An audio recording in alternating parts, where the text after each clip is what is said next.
I've always liked to think of myself as just another small-town cop in Minnesota. Nothing special. My name is Dan Carter, and for 10 years, I've worn the badge here in a town of about 10,000 souls. It's a place where the biggest crime we deal with is usually a stolen bike or a neighborly dispute over a too loud dog. Our police department, nestled in the old municipal building, is a tight-knit group. There's Tom, my partner and friend, always ready with a joke to lighten the mood. Then there are Frank and Hank, the night shift duo who like to tease but are solid when it counts. Linda, our dispatcher, a retired librarian, keeps us organized and always has a comforting word for everyone. It was a quiet Thursday evening when the call came in from Mrs. Harper. She was an elderly widow living alone in an old, run-down farmhouse on the outskirts of town. Over the years, we had a few calls from her, usually about noises she couldn't explain or shadows she swore she saw. But this call was different. Her voice trembled with a fear I hadn't heard before. She insisted that there were people in her house, whispering and moving things around. Tom and I exchanged glances, knowing we'd probably find nothing, but still, we had to go. The Harper house was a relic from another era, its paint peeling and windows foggy with age. As we stepped inside, a chill ran down my spine. The place felt different this time, almost alive with a kind of malevolent energy. Mrs. Harper greeted us at the door, her frail hands shaking, eyes wide with terror. She led us through the house, pointing out where she'd seen things moved and heard the whispers. We checked every room, every closet, and found nothing out of place. Still, the hairs on the back of my neck stood up the entire time. After reassuring Mrs. Harper that everything was fine, we left. But I couldn't shake the feeling that something was off. Tom tried to break the tension with a joke, but even he seemed unsettled. As we drove back to the station, I found myself looking over my shoulder, half expecting to see something lurking in the darkness. Over the next few weeks, Mrs. Harper's calls became more frequent. Each visit revealed new oddities. A chair moved from one side of the room to the other, strange symbols scratched into the wooden floors, the whispers growing louder in the dead of night. Her health, both mental and physical, started to decline rapidly. The chief, a kind man with a soft spot for the town's elderly residents, told us to keep a closer watch on her. Frank and Hank, usually full of sarcastic remarks, began to share my unease as well. One evening, the call was different. Mrs. Harper was almost hysterical, begging us to come immediately. When we arrived, the house was in disarray. Furniture was overturned, pictures were off the walls, and Mrs. Harper herself was nowhere to be found. We searched the entire house, calling out her name, but there was no response. Eventually, we found her hiding in the closet, clutching a photograph of her late husband and muttering about them coming for her. That night, we took her to a motel in town, hoping a change of scenery might calm her nerves. We checked her in and promised to return in the morning. But when we arrived, her room was empty. The bed was made, and the only sign she had been there was a hastily scribbled note on the nightstand. "They're here. I can't stay." Mrs. Harper had vanished without a trace. Her disappearance shook the town. Everyone knew Mrs. Harper, and her sudden absence left a palpable void. The whispers of something strange going on grew louder among the townsfolk. Tom and I were at a loss, our usual confidence in solving problems eroded by the increasingly bizarre nature of the case. Back at the station, the chief called us into his office. His usual calm demeanor was gone, replaced by a furrowed brow and a sense of worry. "I've seen things like this before," he admitted reluctantly. He didn't elaborate, but his words hung heavy in the air, adding to the growing sense of unease. I found myself staying up late at night, going over every detail of the case in my mind. I couldn't help but feel we were missing something crucial. Tom tried to keep my spirits up, but even he was starting to show signs of strain. The town, usually so peaceful, now felt like it was hiding something sinister just beneath the surface. Then, just as we thought things couldn't get stranger, we received another call. This time, It was a young woman, Grace Thompson, wandering the streets in a daze, claiming to be from 1956. Her clothes and mannerisms matched her story, and she seemed genuinely terrified.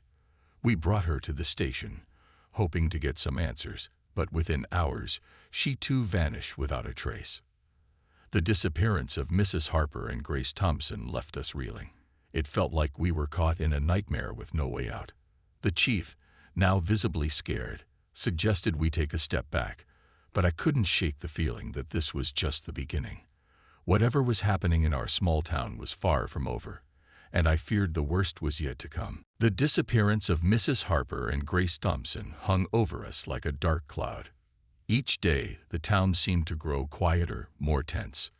People whispered about ghosts and curses, and the usual friendly chatter at the diner turned to uneasy speculation. It felt like everyone was waiting for the next strange event to hit. The chief called an emergency meeting at the station. He looked more haggard than I'd ever seen him, his eyes shadowed with worry. He wanted us to double down on the search for Mrs. Harper and to start looking into Grace's background. But even as he spoke, I could tell he was grasping at straws, just like the rest of us. During a late-night patrol, Tom and I came across Grace Thompson again. She was wandering near the edge of town, looking even more lost and frightened than before. She claimed to have no memory of how she got there. Her clothes were muddy and torn, and her eyes darted around as if she were expecting someone to jump out at her. We took her back to the station, hoping to get some answers. Grace kept talking about 1956, describing places and people as if she had just left them. Her terror was real, and despite our best efforts to reassure her, she seemed convinced that she was out of her time and in grave danger. We kept her under observation, hoping she might recall something useful. Then, just like before, Grace vanished. One moment she was there, sitting quietly in the holding cell, and the next she was gone, leaving no trace of how she'd escaped.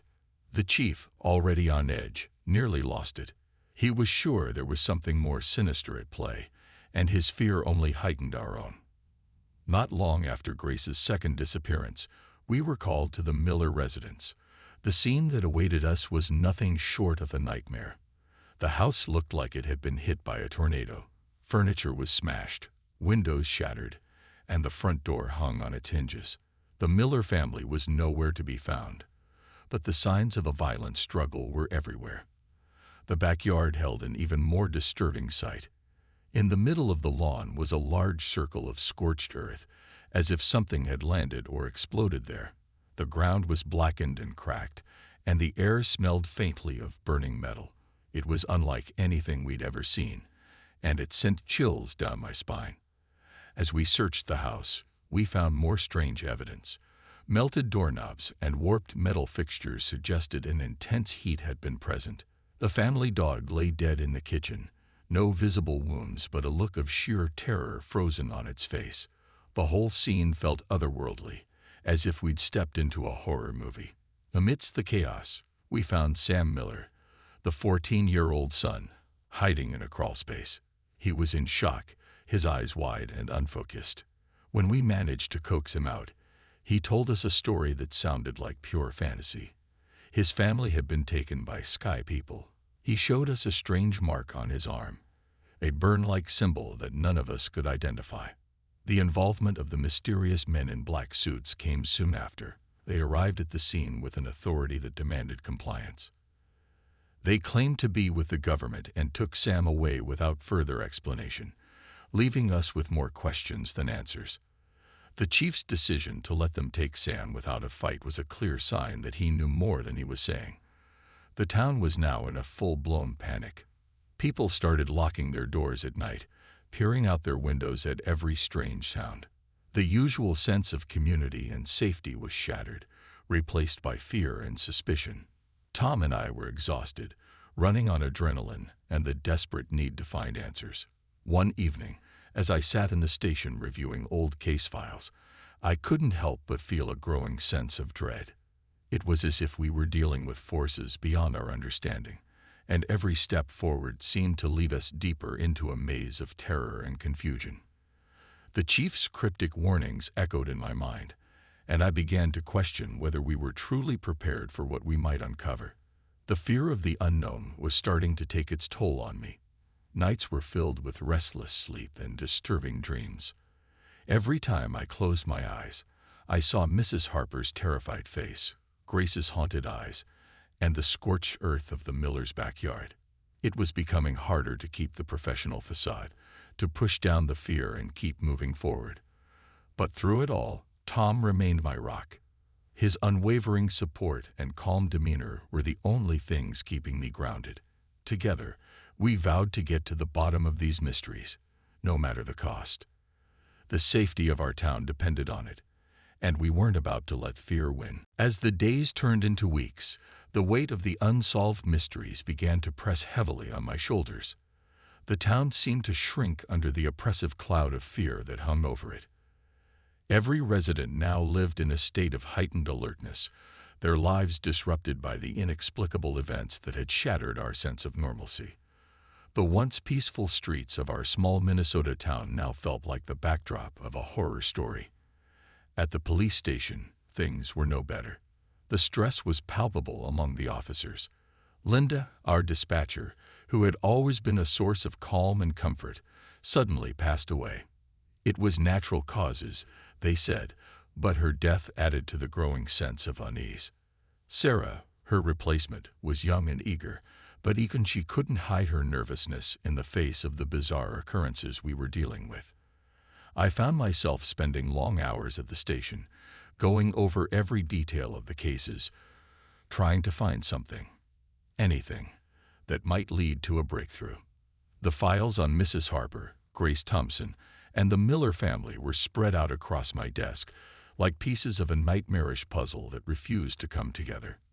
Tom, ever the supportive partner, stayed late with me, his presence a steadying force amidst the chaos. One night, after another fruitless session of searching for answers, I confronted the chief. He had been acting strange, more withdrawn, and anxious than I had ever seen him. I needed to know what he wasn't telling us. In his office, under the harsh fluorescent lights, he finally opened up. He spoke of similar cases from his early days in the force, strange disappearances, and unexplained events that were quietly swept under the rug. His stories mirrored our current situation too closely to be a coincidence. The chief's revelations shook me. It was clear that this was not the first time our town had been touched by the inexplicable. His advice was to be cautious, to not dig too deep, but I couldn't accept that. I was determined to find the truth, no matter the cost. The conflict between my duty as a police officer and my growing fear of the unknown intensified. With renewed determination, I dug into the town's history, scouring old records and newspapers. I found patterns, a series of strange events that spanned decades, all eerily similar to what we were experiencing now. Each incident had been quietly forgotten, buried in the annals of time. But together, they painted a chilling picture of a town haunted by forces beyond our understanding. I began to talk to some of the older residents, those who had lived through these past events. Their stories were fragmented and often filled with fear, but they spoke of the shadow and the watchers, entities that seemed to observe from the periphery of their lives. It was clear that these events were not new, but part of a larger, more sinister pattern. Despite the growing fear and the warnings from the chief, I couldn't stop. I felt compelled to continue, driven by a need to protect the town and its residents. Tom, though skeptical of the supernatural explanations, stood by my side, ready to support me in whatever way he could. We were in this together, and we would face whatever came our way. Then, one evening, while going through old case files in the dim light of the station, I felt a presence. At first, I thought it was just my mind playing tricks on me, the result of too many sleepless nights and too much stress. But then I saw it, a shadowy figure in the corner of the room, just at the edge of my vision. When I turned to look, it was gone, leaving only the cold, unsettling feeling of being watched. I told Tom about the experience, and though he tried to rationalize it, I could see the concern in his eyes. We were both on edge, struggling to keep our professional composure while dealing with something that defied logic and reason. Our shared fear brought us closer, forging a bond of trust and determination to see this through. The town's collective anxiety grew as more strange occurrences were reported. People spoke of seeing shadows in their homes, hearing whispers at night, and feeling an oppressive presence. It was as if the town itself had become a magnet for the inexplicable. My own home was not immune. My wife began to worry about me, and our once happy home now felt heavy with the weight of my fears and frustrations. Through it all, Tom and I continued our investigation, piecing together the fragments of this haunting puzzle. We knew we were getting closer to something, but what that something was remained terrifyingly unclear. The only thing certain was that the normalcy of our small town had been shattered, and there was no turning back. We had to face whatever darkness lay ahead, for the sake of our town and our sanity. Determined to find answers, Tom and I revisited the Miller residence, hoping to uncover new clues that might have been overlooked in the initial chaos. The house, now eerily silent, stood as a grim reminder of the family that had vanished without a trace. As we approached the front door, the memory of the scorched circle in the backyard and the dead dog in the kitchen made my stomach churn. Inside, the scene was just as we had left it. Furniture overturned, windows shattered, and signs of a violent struggle everywhere. But this time, we took our time, combing through every room with meticulous care. In the living room, we discovered strange symbols etched into the floorboards, symbols that seemed ancient and otherworldly. They matched the ones I had seen in old town records and in Mrs. Harper's house.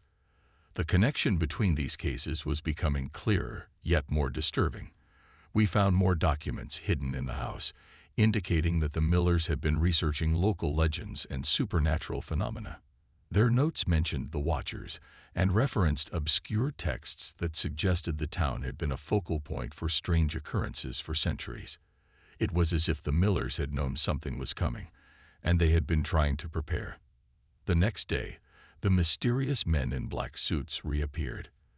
They arrived at the Miller residence, their demeanor even more intimidating than before. They confiscated the symbols and documents we had found, warning us to cease our investigation immediately. Their presence confirmed my suspicions of a deeper conspiracy, and the tension between us and these enigmatic agents escalated. Despite their threats, I managed to photograph the symbols and documents before they were taken, determined to continue my investigation on my own terms. In the days that followed, I analyzed the photographs and documents with a growing sense of urgency. The symbols seemed to align with ancient texts and occult practices, suggesting that the town's supernatural occurrences were tied to rituals or entities beyond our understanding. My research led me to Grace Thompson's old home, now abandoned and decaying. Inside, I found more symbols and references to the Watchers, corroborating my theories about the town's haunted history. The deeper I delved into the town's past, the more isolated I felt. Even Tom, my steadfast partner, began to worry about my obsession. But I couldn't shake the feeling that we were on the brink of uncovering something monumental. One evening, while poring over the photographs in the dim light of the station, I felt a familiar presence. The shadowy figure was back, lurking at the edge of my vision. When I turned, it disappeared, leaving me with a chilling sense of dread. Despite the fear and growing danger, I pressed on. Tom and I revisited old case files and witness statements, piecing together a timeline of events that stretched back decades.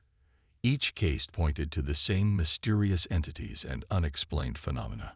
The pattern was undeniable, and it suggested that our town had been under siege by these supernatural forces for generations.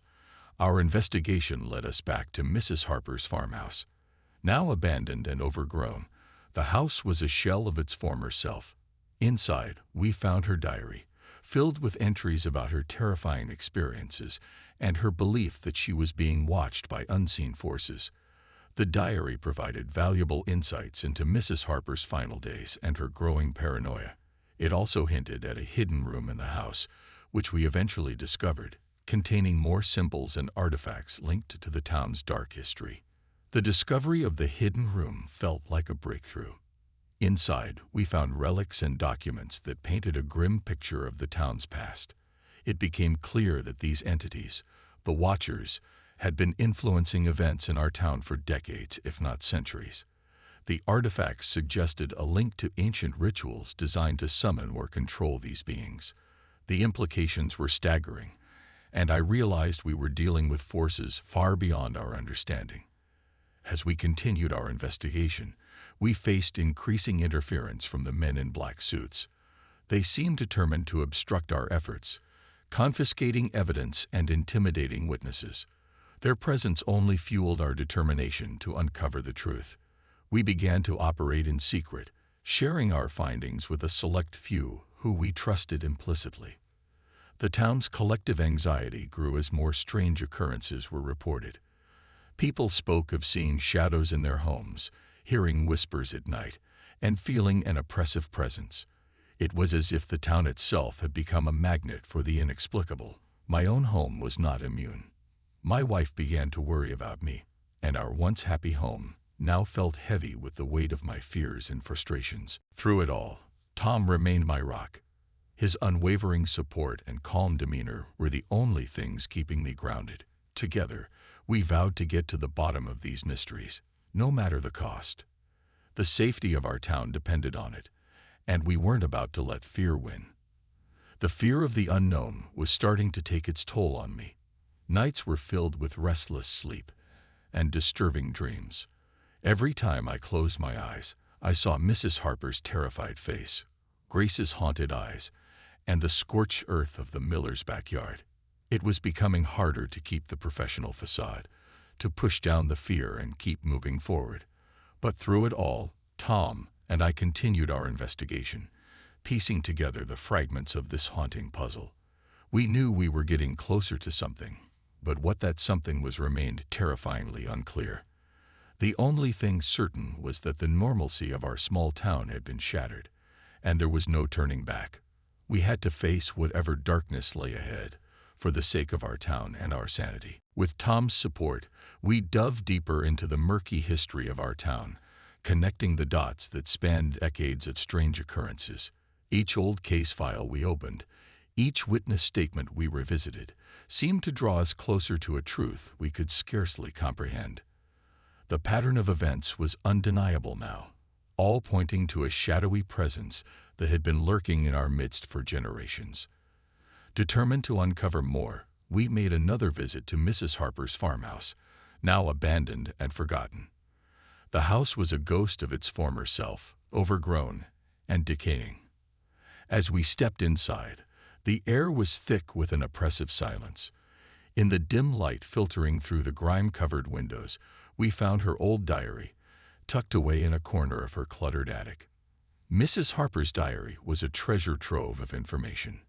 Her entries were filled with frantic descriptions of her terrifying experiences, voices in the night, objects moving on their own, and the ever-present feeling of being watched. Each page was a testament to her growing paranoia and fear, but it was her final entries that caught our attention, hinting at a hidden room in the house where she believed the source of her torment lay. After hours of searching, we discovered the hidden room behind a false wall in the basement. The air was musty and stale, the room filled with artifacts and symbols that matched those we had seen at the Miller residence. Old books and manuscripts lined the shelves, covered in dust. It was clear that Mrs. Harper had been researching the same phenomena that had plagued the town, trying to understand the forces at work. The artifacts and documents we found painted a grim picture. They suggested that the town had been a focal point for supernatural activity for centuries, and that these entities, the Watchers, had been influencing events from the shadows. The more we uncovered, the more I felt like we were piecing together a dark and dangerous puzzle. The implications were staggering, and I began to understand why the chief had been so wary of delving too deep. As we prepared to leave the farmhouse, I couldn't shake the feeling that we were being watched. The shadows seemed to move in the corners of my vision, and an oppressive sense of dread hung over us. Tom noticed it too, his usual calm demeanor replaced by a palpable tension. We left the house in silence, each of us lost in our own thoughts, the weight of our discoveries pressing down on us. Our investigation took us to the Old Town Library, where we combed through historical records and newspapers. We found references to similar occurrences dating back to the town's founding. Each event was eerily similar: disappearances, strange sightings, and inexplicable phenomena. The pattern was clear, and it pointed to a long-standing connection between the town and these supernatural forces. We decided to track down Grace Thompson's surviving family members, hoping they might have information that could shed light on her mysterious appearances and disappearances. Her family was understandably reluctant to talk, still haunted by her sudden disappearance in 1956. But they shared what they knew. Grace had always been fascinated by local legends and had spent hours researching in the old library. Using the clues from Grace's belongings and her family's accounts, we tried to trace her movements leading up to her reappearance in our time. It was a cold trail, but every piece of information felt like a step closer to understanding. The more we learned, the more it seemed that Grace's experiences were connected to the same forces that had taken the Millers and tormented Mrs. Harper. As we delved deeper, we began to experience strange occurrences ourselves. Shadowy figures appeared at the edge of our vision, fleeting and elusive. Unexplained noises echoed in the empty halls of the station, and the oppressive feeling of being watched grew stronger. It was as if our investigation had stirred something dark and ancient, something that did not want to be discovered. One night, as we pored over our findings in the dim light of the station, we were confronted by the men in black suits once again. This time, their warnings were more direct, their demeanor more threatening. They demanded we cease our investigation immediately, hinting at consequences if we continued. The encounter left us shaken but more determined than ever. Despite the fear and the growing danger, we pressed on. The truth felt just within reach, and we couldn't turn back now. The town's history was unfolding before us, a tapestry of fear and mystery that demanded to be unraveled. We knew the risks, but the safety of our town and the sanity of its residents depended on us finding the answers. The deeper we dug, the more we realized that we were not just fighting to uncover the truth, but to protect our town from forces beyond our comprehension. The normalcy of our lives had been shattered, replaced by a dark and sinister reality. But through it all, Tom and I stood together, our resolve unbroken, ready to face whatever lay ahead. The tension in the air was palpable as Tom and I prepared for what we hoped would be the breakthrough we so desperately needed. An anonymous tip had led us to an old, abandoned building on the outskirts of town, rumored to be connected to the Miller family's disappearance. As we approached, the dilapidated structure loomed ominously against the darkening sky, its broken windows and sagging roof a testament to years of neglect. Inside, the air was thick with dust and decay. The flickering beam of my flashlight revealed remnants of occult rituals, symbols painted on the walls, candles melted down to nubs, and what looked like ancient texts scattered across a makeshift altar. The oppressive atmosphere seemed to close in on us as we moved deeper into the building, our senses heightened by the pervasive sense of danger. Suddenly, we heard footsteps echoing through the empty halls. Before we could react, we were confronted by the men in black suits. Their presence was even more menacing than before, and the leader stepped forward, his eyes cold and unyielding. "You've been warned," he said, his voice low and threatening. "Leave now or face the consequences." A tense standoff ensued. The men in black suits were clearly armed, but so were we.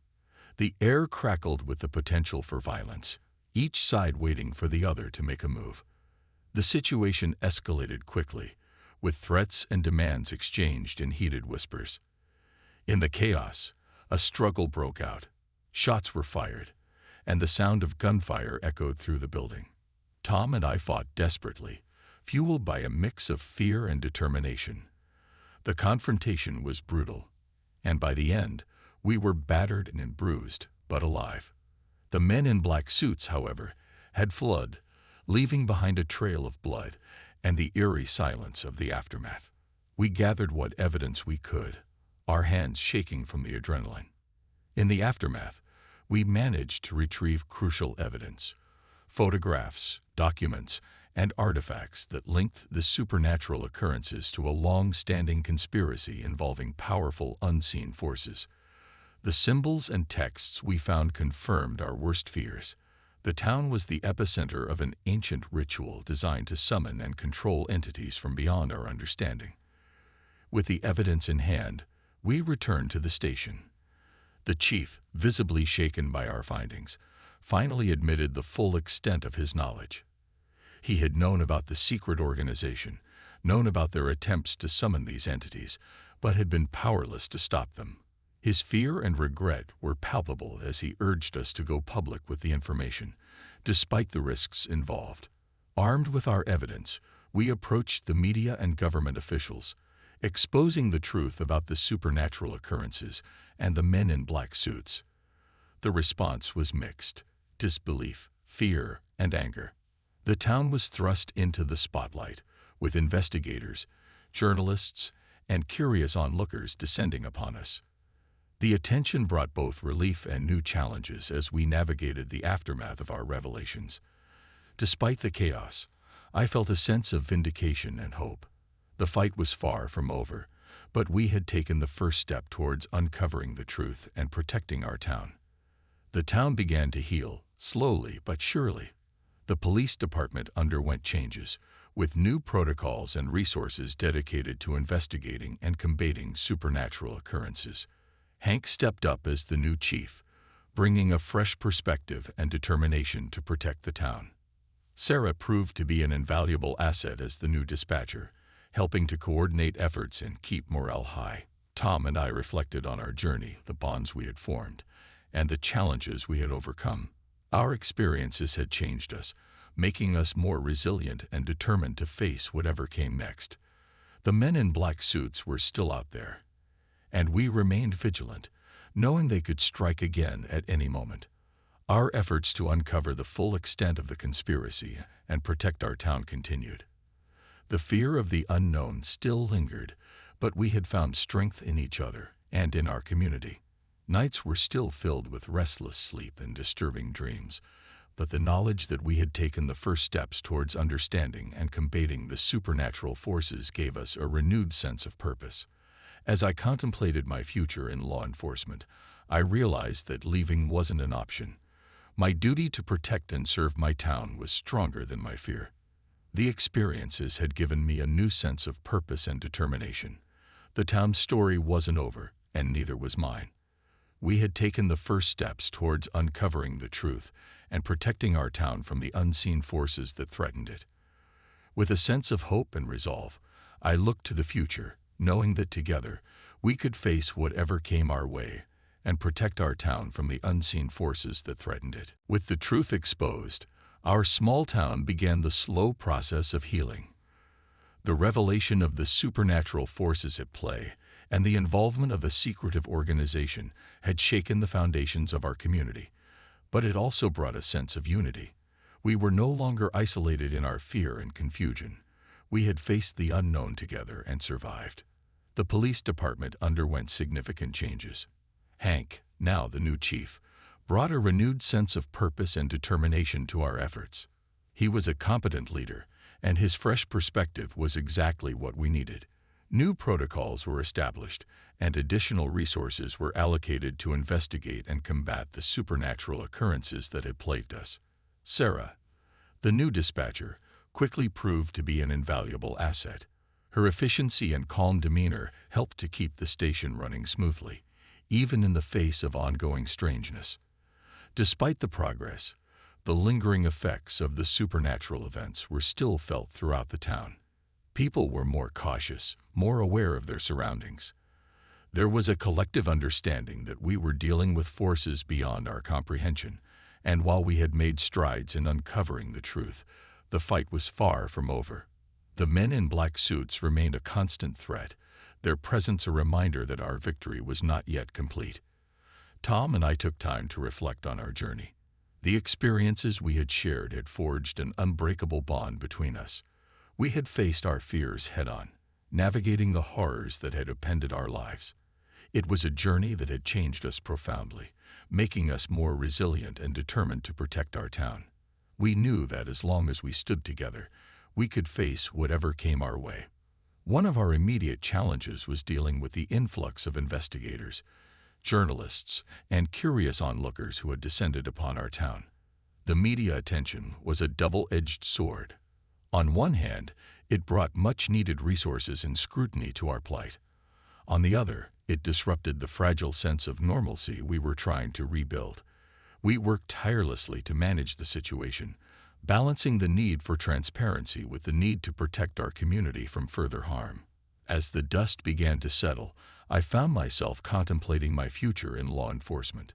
The events of the past months had tested my resolve in ways I had never imagined. I had come close to breaking, but the support of my colleagues and the determination to uncover the truth had kept me going.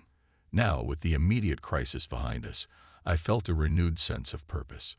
Leaving wasn't an option.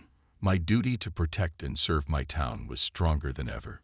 In our quieter moments, Tom and I would talk about the future. We knew that the fight wasn't over. The men in black suits were still out there, and the entities they sought to control were still a threat. But we had taken the first steps towards understanding and combating these forces, and that gave us hope. We were ready to continue our efforts to dig deeper into the town's history and to uncover the full extent of the conspiracy. The support of the community was a constant source of strength. Despite the fear and uncertainty, the people of our town came together in ways I had never seen before. Neighbors supported each other, sharing stories and offering comfort. The sense of unity that emerged from the chaos was a testament to the resilience of our community. It reminded me that we were not alone in this fight. We had each other, and that made all the difference. The nights were still difficult. Sleep was often elusive, haunted by memories of the strange and terrifying events we had faced. But with each passing day, the nightmares began to fade, replaced by a sense of resolve. I knew that the road ahead would be challenging, but I was ready to face it. The experiences had given me a new perspective on life and on my role as a protector of this town. As I looked to the future, I felt a sense of hope. We had uncovered the truth, faced down the unknown, and emerged stronger for it. The town's story was far from over, and neither was mine. Together, we would continue to fight, to protect our community, and to uncover the secrets that still lay hidden in the shadows. With a renewed sense of purpose, I was ready to face whatever came our way, confident that we could overcome any challenge as long as we stood together.